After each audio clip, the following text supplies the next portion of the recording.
কৃষ্ণ কৃষ্ণ কৃষ্ণ হরে। আরে বৌমা ভালো করে ঝাড় দাও, নতুন না রয়েই গেছে। দিচ্ছি।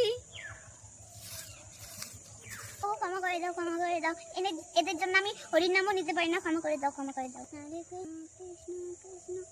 আরে খোকা তুই এখনো বাজার যাস নাই কেন? যা বাজার যা। এই ভূতের তলায় একটু বসে থাকা যায় না? এই প্রভু এদের জ্বালায় আমি একটু তোমার নামও নিতে পারি না, আমাকে ক্ষমা করে দাও। হরে কৃষ্ণ কৃষ্ণ কৃষ্ণ হরে হরে। উফ বৌমা তুমি ছাগলটা উঠানের মাঝখানে রাখছো কেন? খেদিয়ে দাও। উফ জ্বালায় আমার হরির নামও নেওয়া যায় না। উফ, যাচ্ছি যাচ্ছি। এই ছাগল যা যা যা যা। এই বুড়ি যে কীর্তন করছে না, আমাকে জ্বালাচ্ছে, কিছুই বুঝতে পারছি না। কিছু বললে বৌমা? না না, আপনাকে কিছু বলা যায়? আপনি হচ্ছেন কি আমার গুরুজন, আমার ভগবান তুলনীয়। ও ঠিক আছে। হরে কৃষ্ণ কৃষ্ণ কৃষ্ণ কৃষ্ণ হরে হরে।